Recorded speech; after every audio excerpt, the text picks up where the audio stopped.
ध्यान दीजिएगा, 3 छूट देते हैं 10%, 20% और 25%। आप एक छूट देते हैं आप 10% का, दूसरा देते हैं 20% का और तीसरा देते हैं 25% का। आपको तब क्या होता है, 8% का लाभ होता है। तो ये बोला गया है कि यदि आप ये पहलवे छूट के बाद जब वस्तु का आप बेच लीजिएगा ना, तब कितना का लाभ होगा ये निकालना है क्वेश्चन में, कोई दिक्कत। तो एक बार ध्यान दीजिए, जब यही छूट पे आप बेचिएगा वस्तु को तो कितना का लाभ होगा आपको ये निकालना है। देखिए क्या करेंगे, इसको हम ये मान लेते हैं कि होता क्या कि इसमें देखिए कि अगर आपका यहाँ अंकित मूल्य रहा होगा, अंकित मूल्य पे 10% का छूट दीजिएगा, जो कुछ आएगा, या अंकित मूल्य पे जब 10% का छूट दीजिएगा तो अंकित मूल्य का 90% आपके पास बचल रहेगा। वो 90% में फिर क्या कीजिएगा, 20% का छूट दीजिएगा, ये नहीं कीजिएगा। अब ध्यान दीजिए, तो 20% का तो मतलब होता है 1/5, कि अगर 5 रुपया यहाँ सपोज कीजिए, अगर यहाँ 5 रुपया रहा होगा तो उस पर आप क्या करते, 20% का मतलब 1/5, 5 रुपया रहा होगा तो आप उस पर 1 रुपया का छूट दे रहे हैं, तो कितना में बेच रहे हैं, 4 में बेच रहे हैं, कोई दिक्कत नहीं।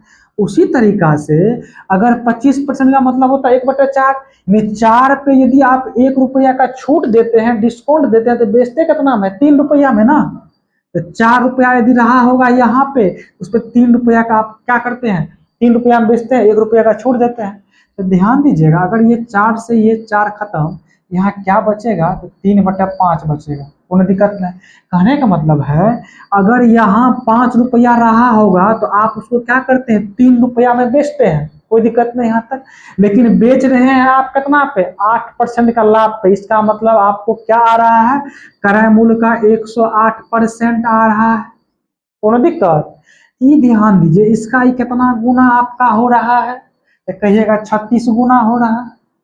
यहाँ भी ना 36 गुना आपका हो जाएगा।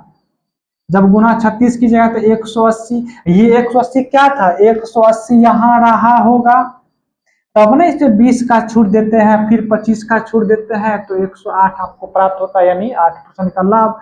ये 180 यहाँ रहा होगा, कहाँ, यहाँ पे 10% के बाद, कोई दिक्कत नहीं। तो बोला गया कि जब 10%, ये दोनों क्वेश्चंस में ये बोला गया था आपको, जब वस्तु को पहले छूट के बाद आप बेच दीजिएगा तो आपको कितना आएगा, 180% आएगा, कोई दिक्कत। किसका 180%, तो क्रय मूल्य का। तो क्रय मूल्य से कितने अधिक, 80% अधिक ना, आपको 80% का लाभ हो जाएगा। यही पूछा गया था आपको।